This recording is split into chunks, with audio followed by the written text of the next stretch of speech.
hallowed halls of horror cinema, where the undead usually reign supreme, Nosferatu stumbles in like a vampire who's had one too many bloody cocktails. Directed by the ever-ambitious Robert Eggers, this film promised to be a revival of the classic tale that would make even Count Dracula sit up in his coffin and take notice.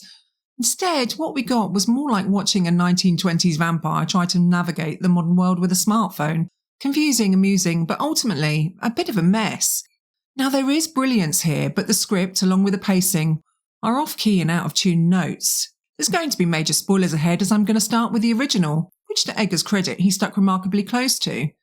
Now, the Nosferatu from 1922 was directed by the German expressionist maestro F.W. Murnau, and is the granddaddy of vampire flicks, but with a twist. It's Dracula in disguise due to copyright shenanigans. Yes, copyright. Picture this: Thomas Hutter, a real estate agent with the survival instincts of a lemming, heads to Transylvania not knowing he's about to meet Count Orlok, who makes every other vampire look like they're at a costume party. Orlok, with his iconic elongated shadow and creepy as hell demeanour, decides to move house to Germany, bringing along a plague because apparently he's into making grand entrances. Now, this film is a masterclass in German expressionism, where the world itself seems to be as twisted as Morlock's moral compass. The sets are all about sharp angles, distorted shapes and shadows that could give you a new phobia. Think of it as if M.C. Escher took a break from his impossible art to design a horror movie. The architecture isn't just a backdrop, it's a character, reflecting the inner turmoil and dread of the narrative. The use of the light and shadow isn't just for show, it's like the film's own version of a mood ring, with every dark corner screaming, "Run, Hutter, run!"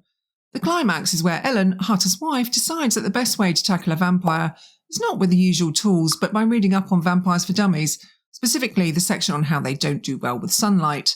Her plan involves keeping Orlok entertained until morning, which, plot twist, works but at a cost. With its silent, dramatic storytelling, Nosferatu is like watching a live-action comic book, all while being a testament to how German expressionism could turn a horror movie into an art exhibit about the human psyche's darker corners. So that's the 20s, but what about Nosferatu in 2024? Released on Christmas Day in the UK, let's start with the excellent. The visuals and production design are a sumptuous feast for the eyes, a testament to Robert Eggers' commitment to authenticity and atmosphere. The film is drenched in a palette that seems to have been bled from the very veins of Gothic horror, all dark, moody hues with splashes of stark, eerie light that slice through the shadows like silver stakes. The sets are meticulously crafted, evoking the chilling, claustrophobic feel of ancient Transylvanian castles and the oppressive gloom of 19th century German towns. Eggers, known for his obsessive attention to detail, doesn't disappoint.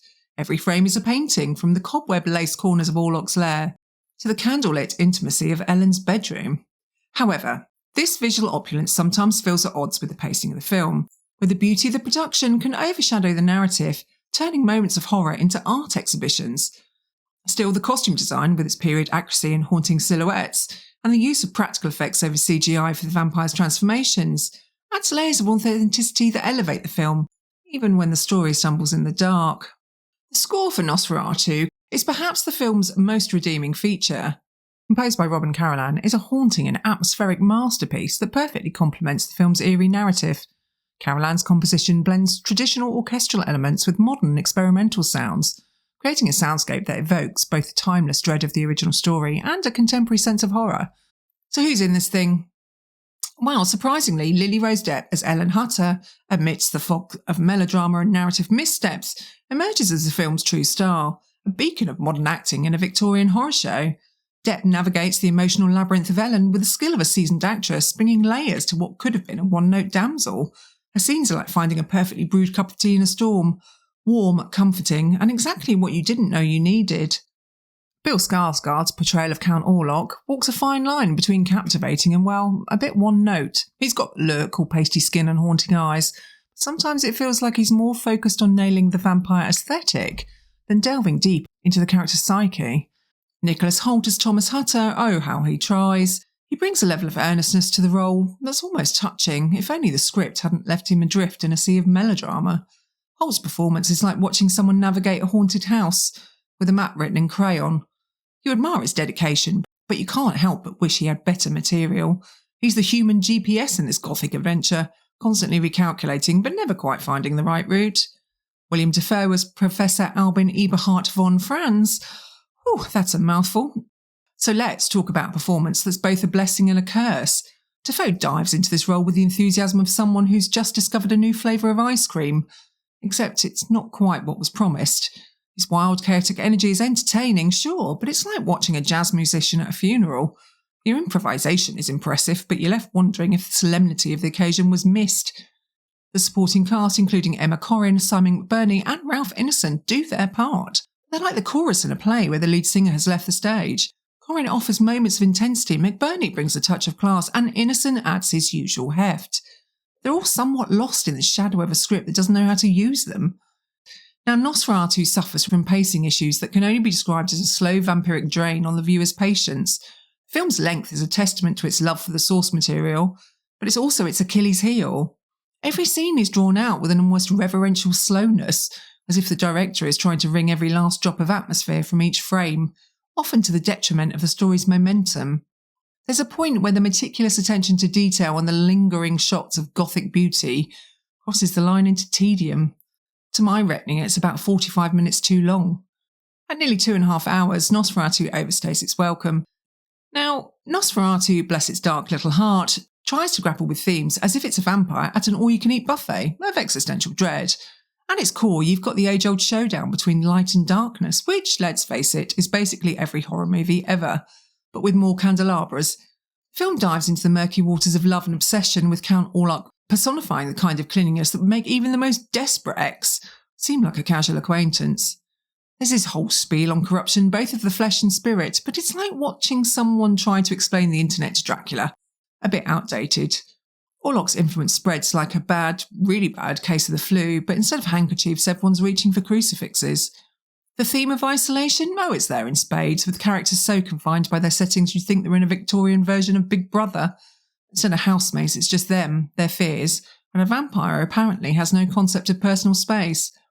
Now, they do try to throw in some modern twists about consent and control, but it's like trying to fit a square peg into a coffin-shaped hole. It's there, but does it really fit?